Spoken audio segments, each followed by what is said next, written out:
Welcome to the Words to Empower podcast, featuring Bishop Frank Stewart, pastor of the Acts Ministry in Conway and North Little Rock. And now, Pastor Stewart.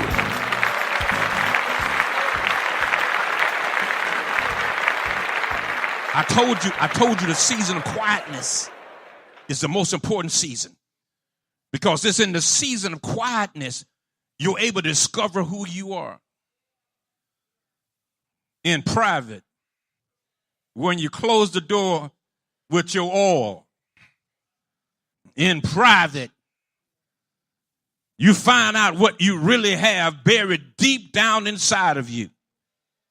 If you don't get in private, you don't even know what you have or who you are. These people are not going to possess the land because they didn't know that they are giant killers. They're going to run from giants, and they're giant killers. You can't become a giant killer unless you face a giant. But because they didn't spend enough time with themselves, just look at somebody. I'm almost there. Look at somebody and say, how much time are you spending with you? No, don't keep on looking. You want to answer. Look. Did you spend any time with you last week?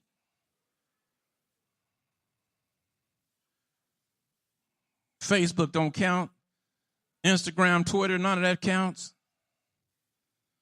Watching television, that doesn't count. In quietness with you and God, so you can discover what's inside of you. I promise you, if you do that, you'll come out saying, I'm greater than what I thought. You will step out and say, you know what? I'm better than what I thought it was. God done put more in me than what I realized.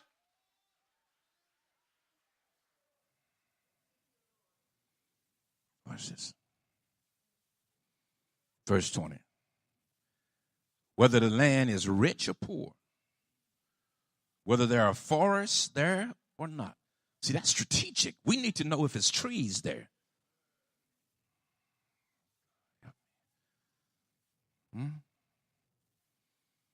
If you go on to war, you need to know if there are trees there or not. You need to examine everything going on around. You need to be investigating. Be of good courage and bring some of the fruit of the land. Now the time was the season. Shout season of the first ripe grapes.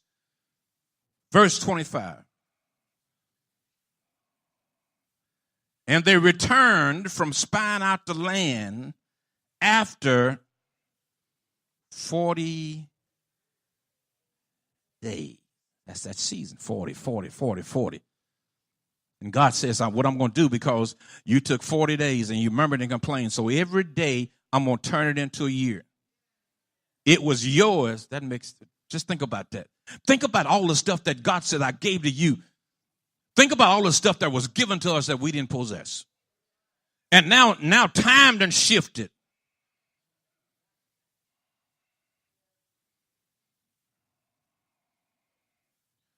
"40 days. Now they departed and came back to Moses and Aaron and all the congregation of the children of Israel in the wilderness of Paran. At Kadesh, they brought back word to them and to all the congregation and showed them the fruit of the land. Then they told him and said, we went to the land where you sent us. It truly flows with milk and honey."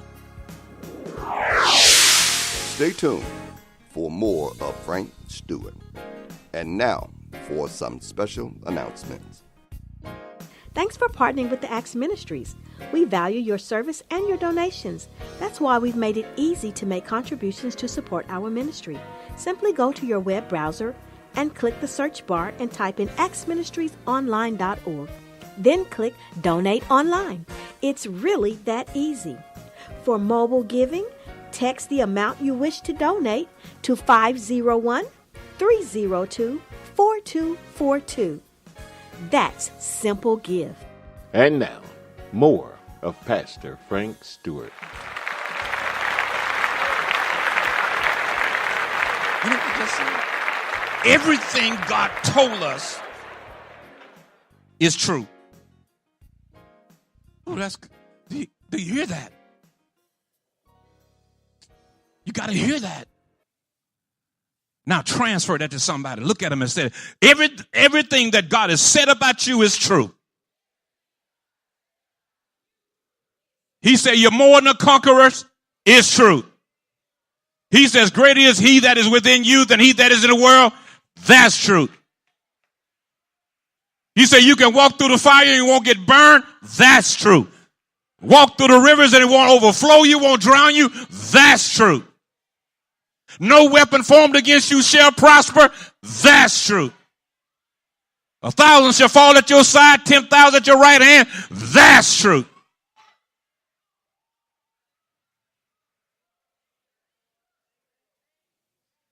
Now, this is where you get messed up at. This is, they just said everything that God said, that God been saying since Abraham, is true. The evidence is there. I'm going to the altar call. Listen, you know you can do it. You know you can do it. You've seen yourself do it. You've had glimpses of the greatness that God has placed within you. You've already seen it. What has been prophesied over you, you've seen. It's true. They said it flows with milk and honey. And we brought back some evidence, and this is its fruit. Now, this is verse 28. Nevertheless,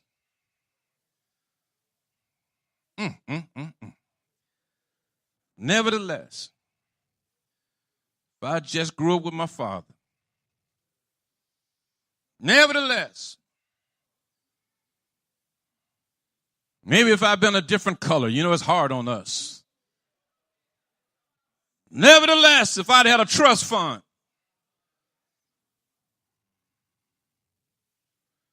nevertheless, if I've been born in a different generation, born in a different house, we got a whole bunch of nevertheless.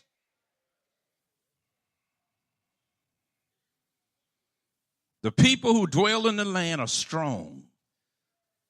The cities are fortified and very large. Moreover, we saw the descendant of Anak there, those giants. The Amalekites dwell in the land of the south. The Hittites, the Jebusites, and the Amorites dwell in the mountains. And the Canaanites dwell by the sea and along the banks of the Jordan. Then Caleb quieted. Caleb says we need a season of quietness. Because if we get quiet, you'll realize that God can do it. If we get quiet, we'll start thinking about him dividing the Red Sea. If he can divide the Red Sea, he can give us power to kill a giant. If he can bring down the greatest nation at that time in the world with insects, he can give us power to do it. If he can turn sweet water bitter water into sweet, he can do it. The devil don't want you to start thinking about your testimony and what God has already done in your life. Caleb said, get quiet. Watch this. Caleb quieted the people before Moses and said, let us go up at once. Shout at once.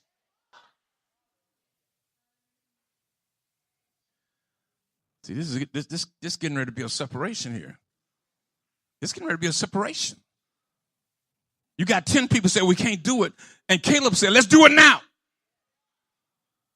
We can do it. Wow. Let us go up at once and take possession, for we are well able to overcome it. But the saints that they've been talking to on the phone,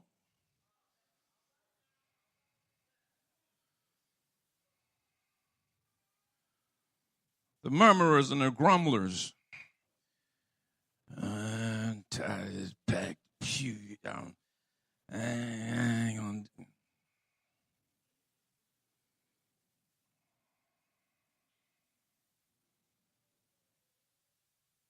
And they gave the children of Israel a bad report of the land which they had spied out, saying, the land through which we have gone as spies is a land that devours its inhabitants, and all the people whom we saw in it are men of great statures. There we saw the giants, the descendants of Anak from the giants, and we were like grasshoppers in our own sight. We looked like grasshoppers. We look in the mirror and we realize we grasshoppers. So we were in their sight. Verse 1, chapter 14. So all the congregation lifted up their voice and cried. The people cried all night. Hear me now. Hear me real good. Hear me real good. They didn't get quiet. Did no exploration of what was inside of them.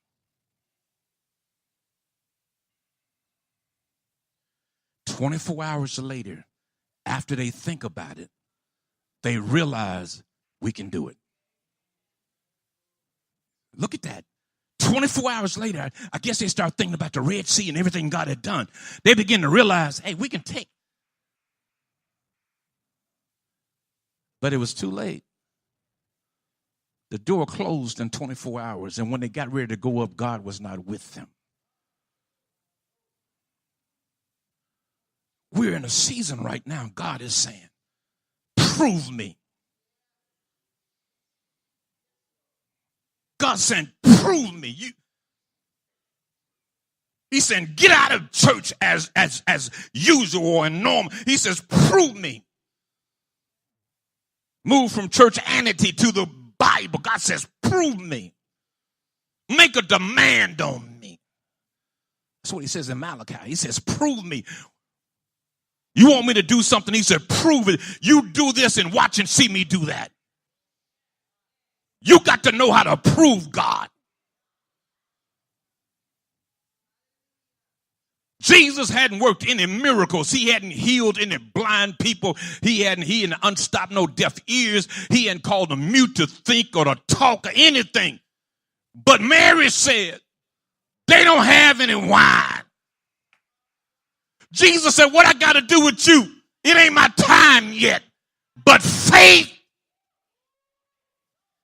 it pulls on God. He says, prove me, watch and see what I do it. She said, whatever he tell you to do, just do it. Whatever he say to you, just do it. Jesus walks out. Now, he hadn't done any miracles, wasn't planning on doing any miracles, but because Mary made a demand, he said, what have I to do with you? But she made a demand on his power. Prove me. He said, fill the water pots. He's saying to somebody today, fill the water pots. If you fill the water pots, I'll turn it. I'll change it. You do what you're supposed to do. Fill the water pots. We give up too quick. We stop too quick. You got to be persistent. You got to go after it. Syrophoenician woman, she came to Jesus because her child was sick. You got to be tenacious as a parent. You got to be persistent as a parent. Who told you stop parenting? At what age do you stop parenting? Nobody told you stop parenting. You're a parent for life. The Syrophoenician woman came, her daughter back home sick. She came to Jesus and Jesus wouldn't even say nothing. She was crying after Jesus and Jesus was silent. Because you ain't heard nothing yet. Don't stop crying out to God. You ain't seen nothing. Because your wife hadn't came in yet. Your husband hadn't came in yet. Your son's still on drugs. Don't stop crying out. Jesus. She kept calling him Jesus. Jesus. She cried so loud that the church people got upset. She dancing too much. She all down here in the front dancing. She down here, she embarrassing us at the Acts church. She dancing in the front. She upset the church folks. You want to do something, you got to do it when you upset church folks, because they ain't going nowhere. They stuck in their tradition, but she kept crying, Jesus. It says, send her away, send her away, send her away. She crying after us. No, she crying after Jesus. Look at somebody and say, I ain't studying you, I come for Jesus. I love you, but I ain't studying you. I need Jesus. You can't help me. I need Jesus. You look good, but I love you, but I ain't studying you. I came to get something from Jesus. She kept on crying. She kept on crying. Finally, Jesus said, he says, hey woman, listen, it ain't your time yet. Faith will change the season. I said your faith will change the season. He said it ain't time yet. It's for the Jews. It ain't time for the Gentiles. He says, let the children get fed first. You not first.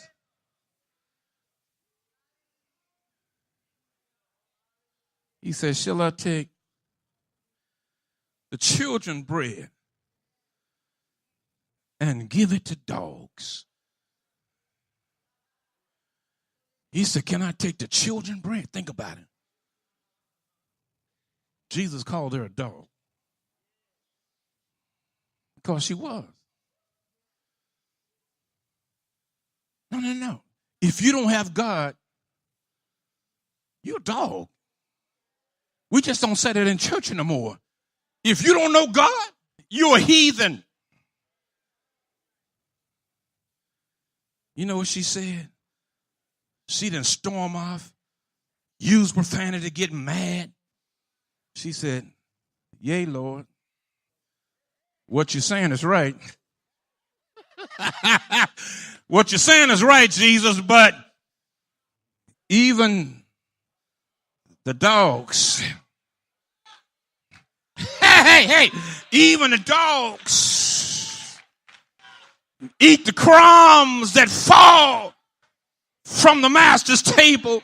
I dare you to throw your hands up in the air, stand on your feet and tell God, I'll take a few crumbs. You don't need a piece of bread. All you need is crumbs. Do you know what a crumb will do? A crumb left there. His word left there, went to her house and healed her daughter. Incurable disease.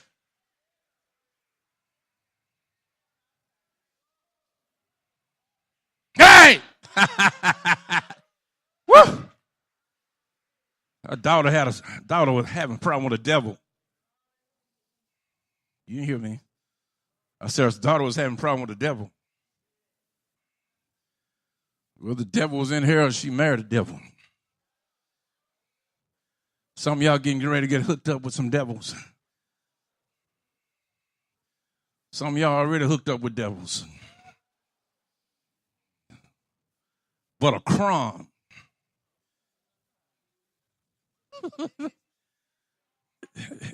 A crumb.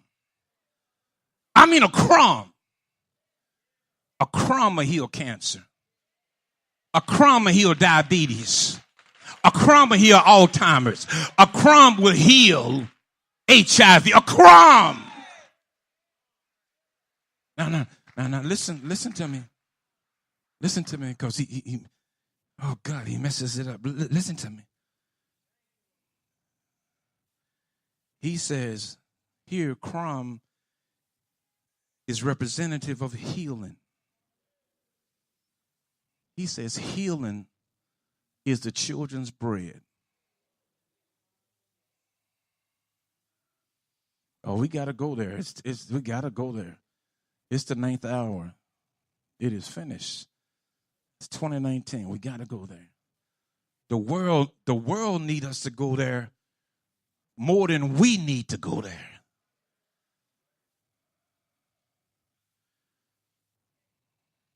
Just a crumb. Just a crumb. Come on, altar workers, real quick. Come on.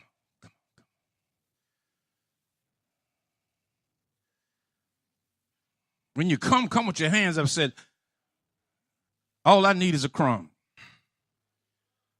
Come on, when you come to the altar for prayer tonight, today, you say, all I need is just a crumb. Just a crumb. I don't care how big your problem is. All you need is a crumb. I want you to see how small that is. That's all you need. I don't care how jacked up your life is, how messed up your life is. All you need. You don't even need to sit at the table.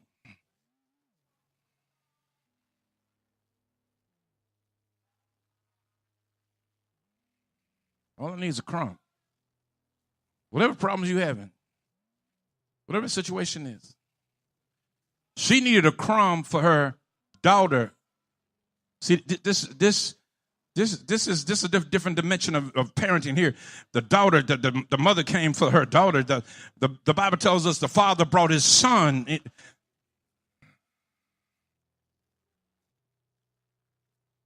Just need a crumb. Just need a crumb.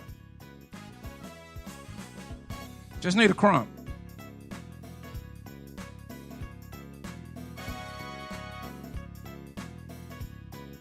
Hey! You are here. Just a crumb. Moving in this place. Just need a crumb. I worship you. I worship It ain't that big. you. It ain't that big. You are here. It's small of God. Touching us. For mobile giving, text the amount you wish to donate to 501-302-4242. The Acts Church in North Little Rock is located at 1224 Franklin Street. Morning Glory begins at 8 a.m. on Sunday mornings. Sunday school begins at 8:30 a.m. And for a powerful word, join us at 9:30 a.m. for our morning worship service. Bible study is each Wednesday at 6:30 p.m. At our Conway location, Morning Glory begins at 10 a.m. Sunday school begins at 10:30 a.m. Worship service begins at 11:30 a.m. On Thursday, our Bible class begins at 6:30 p.m. For more information, go to actsministriesonline.org or give us a call at 501-329-2055. Thank you for tuning in to the Acts Ministry Podcast. The Acts Church is located at 1423 Indian Street in Conway and 1224 Franklin Street in North Little Rock, Arkansas. Tune in each day to hear an inspiring word from Pastor Frank Stewart.